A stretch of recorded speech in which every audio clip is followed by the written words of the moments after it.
바이오기업 신라젠의 주식거래 재개 여부가 곧 결정됩니다. 신라젠은 전 경영진의 횡령 배임 혐의로 2020년 5월부터 거래가 정지됐죠. 무려 17만 명이 넘는 소액주주들만 피멍이 들었는데요. 한국거래소 기업심사위원회가 어떤 결정을 내릴지 짚어보겠습니다. 최진영 법무법인 CK 대표 변호사 나오셨습니다. 변호사님 어서 오십시오. 네, 반갑습니다.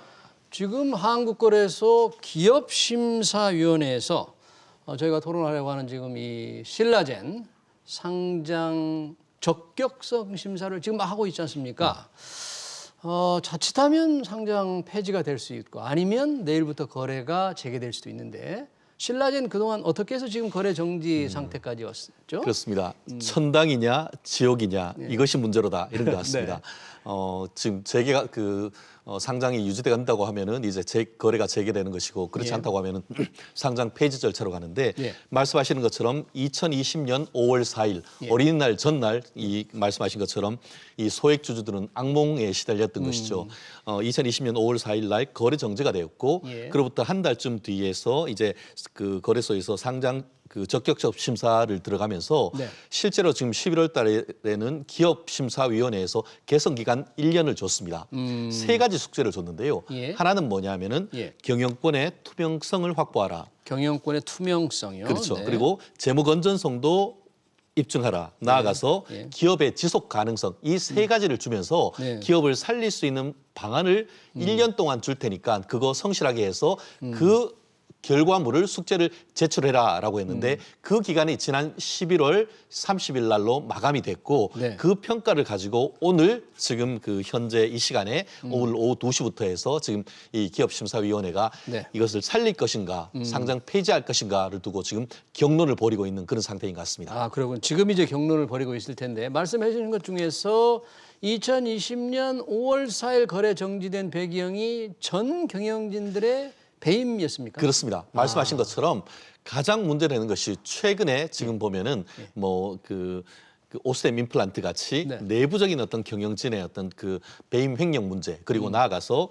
이 신라젠이라고 한다고 하면은 그 기업 이 주식 투자하는 사람이라고 하면은 팩사백이라고 해서 네. 항암 치료제 신약 물질이 있었지 네. 않습니까? 팩사백. 그것이 그렇죠. 지금 1상, 2상을 거쳐서 3상으로 나아가야 되는데 네. 그것이 계속 그 연구 개발하는 데 있어 가지고 이게 연구 중단을 사실상 내부적으로 통보를 받았음에도 불구하고 그것을 공시하지 아니한 상태에서 내부의 대주주들이 그것을 외부의 주식을 팔았던 그 문제 한마디로 그 미공개 정보 이용한 그런 주식 거래 이 부분이 가장 컸었는데요. 예. 그로 인해서 어떤 그 상장 유지하기가 어려운 문제다라고 해서 지금 말씀하신 것처럼 지난 그 11월 달에 기업심사위원회의 개선 기간 1년에 거쳐서 그동안 어떤 뭐 경영진 개선부터 해서 여러 가지 활동이 있었던 것 같습니다. 네, 그렇군요. 전 경영진의 배임으로 17만 명이 넘는 소액주주들 재산권이 묶여 있는데 오늘 현재 하고 있는 기업심사위원회는 어떤 결정을 할 수가 있는 선택지는 몇 개가 있습니까? 네, 세 가지 옵션이 있습니다. 네. 하나는 살리는 옵션. 어떻게 보면 소액 주주로서는 최상의 옵션이겠죠. 예. 그렇게 되면은 내일부터 상장이 기업 거래가 재개가 되는 것이겠죠. 거래 재개. 그런데 네. 만약에 그렇지 않고 예. 정말 지옥이다라고 한다고 하면은 그것은 상장 폐지가 되는 것이고 예. 다만 1안도 아니고 2안이고 예. 조금 더 어떻게 보면은 이 신라젠이 어떤 사정 변경을 할 내용이 더 있다라고 해서 조금 더 시간을 달라라고 할 경우에 따라서는 결정 연기로 해서 그 회의를 수년하는 결정이 있을 텐데 예. 현재로서는 그 어떤 결과가 날지 사실 저도 지금 들어오기 예. 전에 이제 그 포털에 있는 그 예. 기업 우리 그 주식 그 투자 그 의견들을 봤는데 예. 정말 백가쟁명식으로 소액 주주 같은 경우에는 반드시 여기 지금 우리가 그 재개하지 아니할 이유가 어딨냐라는 반면에 지금 또 그 반대하는 측 같은 경우에는 예. 더 이상의 어떤 피해자를 양산할 수는 없다. 아. 이걸 그 어떻게 보면은 새로 그 예. 거래 재개를 한다 하더라도 예. 또 이것이 제대로 된다는 보장이 있느냐 하는 그런 갑론을박이 벌어지는 가운데서 예. 지금 그 시장이 지금 이 위원회의 그 결정을 좀 주목하고 있는 것 같습니다. 거래 재개냐 상장 폐지 결정이 내려지느냐 아니면 회의를 한번 좀 뭐 더 한다든지 그렇습니다. 나중에 또 결정을 한다든지 지금 보니까 소액주주연합이 추위에도 한국거래소 앞에 가서 이 거래 재개 안 할 이유가 없다 이런 주장을 하던데 기업도 그런 주장이잖아요. 아까 그 세 가지 숙제 냈는데 세 가지 숙제를 다 끝냈다고 지금 기업은 주장하지 않습니까? 어떻게 숙제를 끝냈다고 주장합니까? 그렇습니다. 네. 결국 F 받은 낙제생이었다가 지금 A 맞을 우등생이 됐다라고 하면서 이미 그 기업 구조 개선을 비롯한 모든 지난 11월 말을 기준으로 해서 예. 이 세 가지에 대해서 얘기를 하고 있는데요. 예. 말씀하신 것처럼 첫 번째가 예. 기업 투명성 제고. 투명성 아시다시피 제고. 그 내부적인 정보 제대로 하지 않고 배임 횡령 그리고 미리 그 미공개 정보를 이용해서 주식을 팔았는데 이걸로 인해 가지고 지금 기존의 대주주 같은 경우에는 징역 5년 실형을 받고 지금 징역 5년을 받고 지금 예. 복역 중입니다. 그래서 지난 8월 달에 이 그 대주주가 변경이 됐습니다. 대주주. 그 M2M이라는 예. 지금 그 중견 기업에서 이 부분을 임수를 해서 현재 주식으로 한 30여 퍼센트 정도 지분을 했는데 그로 인해 가지고 대주주 교체를 통한 기업 투명성을 제고했다. 두 번째 예. 재무 건전성 확보를 얘기를 하는데요. 예. 실제로 그 기업심사위원회 같은 경우에는 500억 이상의 자금을 확보하라라고 했는데 네. 실제 여기 같은 경우에는 최소한 1,000억 원 정도의 자금을 확보했다라고 하고 있습니다. 1,000억 원 네, 정도나? 지난 8월 달에 이 예. 그 M2M이 이 그 신라젠에서 주식을 인수합병 M&A를 하면서 네. 실제로 지금 한 500억 정도를 그 투자를 했고 추가적으로 해서 최대 1,000억 원 정도의 그 자금을 투자를 했다라고 해서 예. 재무 건전성이 확보됐다고 하고 네. 마지막이 뭐냐면은 굉장히 중요한 건데 예. 기업은 영속성, 기업의 지속 가능성과 관련해서 지금 팩사백이란 그 하나의 킬러 컨텐츠가 있었는데 그게 사실은 불안정하지 않습니까? 그렇죠. 그것을 넘어서 또 다른 차세대 먹거리가 있느냐라고 예. 했을 때 본인들은 그것을 충분히 확보했다라고 하면서 지속 가능할 수 있는 그렇죠. 다른 게 있다. 그렇죠. 그러면서 이제 팩사백 이외에 또 다른 그 항암 신약 물질을 가지고 있고 그것을 지금 이 M2M 같은 경우에는 국내에서는 신라젠을 인수를 했고 네. 미국 같은 경우에는 또 바이오 회사로서 그 GFN이라는 회사를 가지고 있기 때문에 그 회사를 통해서 지금 보면 아까 얘기했던 새로운 또 다른 물질을 통해서 전 임상 단계까지 왔기 때문에 그것을 기술화해서 자금을 끌어당긴다고 하면은 아까 1,000억 이외에도 새로운 먹거리로서 계속 그 기업을 이끌어갈 수 있는 가능성이 있다라는 그것을 이제 이미 지금 상장 적격 심사를 하는데 냈는데 이 부분에 대한 평가를 오늘 시험 숙제 검사하시는 위원님들이 그래요? 어떻게 판단할지 지금 예. 관심이 보이는 그렇군요. 측면인 것 같습니다.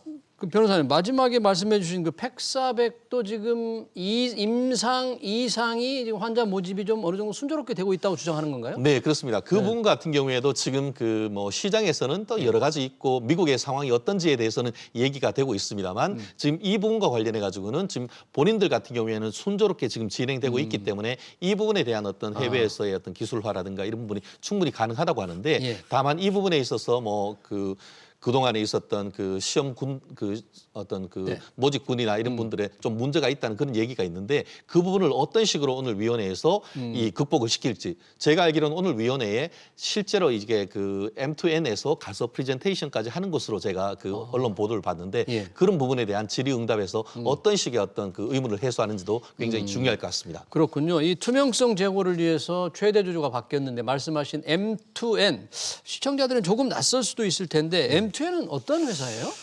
우리나라에서 대부업체 1위의 리드코프라는 회사가 리드코프, 있습니다. 예. 리드코프 회사가 이 M2M에서 가장 핵심적인 회사 중에 하나인 것이고 제조 철강 업계에서도 상당히 두각을 나타내는 업체인데요. 철강 회사인데. 그렇습니다. 네. 그런 식으로 어떤 그 실질적인 퍼포먼스도 있고 나아가서 예.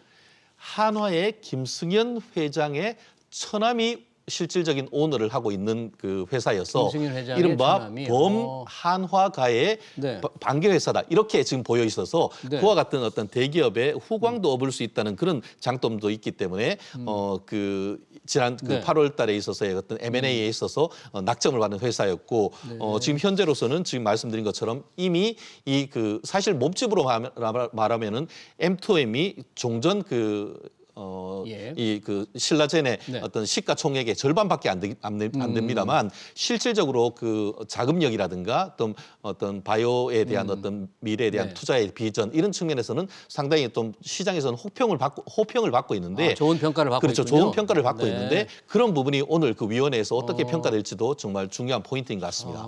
그럼 이 철강 회사 M2N은 이 신라젠을 인수해서 뭔가 종합 헬스케어 회사로 키우겠다는 그런 계획이 있는 건가요?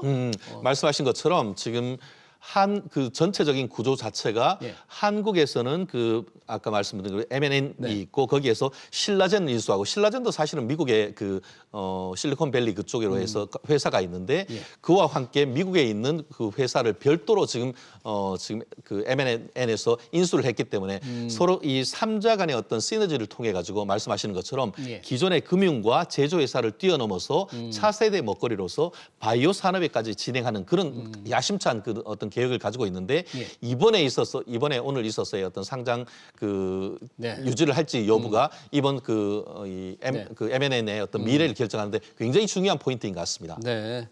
그러면 오늘 이 한국거래소 기업심사위원회에서 만약에 상장 적격성 심사를 해서 부족하다 폐지 결정이 만약에 내린다면 지금 거래 정지 상태인데 바로 뭐 상장 폐지가 되는 건 아니겠죠? 어떤 절차가 또 있습니까? 그런 건 아닙니다. 네. 이 상장을 폐지하기까지는 크게 봤을 때에 예. 우리가 법원이 1심, 2심, 3심이 있듯이 예. 이 상장 폐지 절차도 예. 크게 봤을 때는 세 단계인데요. 처음의 단계가 아까 말씀하신 것처럼 그 상장 유지 적격 심사가 1단계인 것이고 예. 이번에 기업심사위원회가 2심 같은 성격입니다. 만약에 여기에서 상장 폐지 결정을 할 경우에는 예. 이 결정에 대해서 이의를 할 경우에는 예. 20일 이내에 코스닥 시장위원회가 열립니다. 시장위원회 네, 코스닥. 네. 거기에서 또다시 어떤 그 기존에 있었던 1년 어떻게 보면은 그 숙제 해소할 기간을 주는 듯한 그런 그 기간을 거칠 수가 네. 있는 것 같은데요. 말씀드린 것처럼 뭐 신라젠과 그 소액 주주로서는 오늘 정말 회생의 길을 그 가기를 바라겠지만 예. 만에 하나 예. 여기에서 상장 폐지를 결정한다고 할 경우에는 또 다른 또 절차를 하나 거쳐야 되는데 사실 오늘 들어오기 전에 저도 이제 네. 말씀하신 것처럼 그 M&A해서 인수하려고 하는 M&N 회사의 주식이 사실 오늘 같은 경우에 하한가 가까이 갔다가 바로 직전에 보니까 한 11% 정도 떨어진 것을 봤습니다. 이것을 보니까 M2N이죠. 그렇죠. 모회사 M2N에서는 M2N이 갔다가 한까지 갔다가 한 11% 정도 여전히 떨어진 그런 떨어져 상태입니다. 있는 상태. 그래서 어떻게 보면은 좀 그 부정적으로 보는 시각이 있는 반면에 또 저로 들어오기 전에 또 예. 주식 전문가들한테 물어봤더니만 예. 이 정도는 안 해줄 이유가 없을 것 같다라고 해서 이것을 두고도 상당히 어떻게 보면 전문가들 사이에 의견이 갈리기 때문에 예. 오늘 어떤 결론이 나올지 그 의문입니다만 경우에 따라서 말씀하신 것처럼 제3의 안 아직까지 지금 사실 이 사태까지 오게 된 것에서 이 코스닥 시장위원회가 제대로 관리 감독을 했느냐 이 부분이 있지 않습니까? 예. 그러다 보니까 본인들이 조금 더 어떤 이것을 회의를 해서 좀 논의할 기회를 더 갖자라는 제3의 방안으로 해서 갈 가능성도 있다라고 해서 아직까지는 정말 오리무중 상태인 것 그러네요. 같습니다. 어느 쪽으로 될지 소액주주들의 천당이 될지 지옥이 될지 조금 있으면 이제 결과는 나오겠는데 이렇게 신라젠과 같이 비슷한 이게 대형 회사 중에서 상장 폐지 문턱까지 간 그런 사례가 좀 있죠. 실제로 그랬습니다. 네. 지금 말씀하신 것처럼 지금 코롱에서 그렇게 했는 일이 있었지 않습니까? 네. 인보사 사태 그와 관련해 가지고 실제 그 시장위원회에서 상장 폐지 결정이 됐고 예. 그거에 대해서 이의를 해서 시장심사위원회에서도 1년간의 기간을 줬었는데 거기에서도 사실은 1차 시장위원회에서는 상장 폐지 결정을 또 했습니다. 그거에 대해서 또 이의를 해서 지금 그 절차가 진행되고 있는데 네. 결국 상장이란 것이 또 어렵지만 상장 폐지 절차도 만만한 절차는 아닌 것 같습니다. 네. 자, 기업심사위원회에서 신라젠에 대해서 상장 적격성 심사가 어떻게 나오게 될지 조금만 지켜보면 그 결과를 알 것 같습니다. 네, 지금까지 최진영 법무법인 CK 대표 변호사였습니다. 변호사 고맙습니다.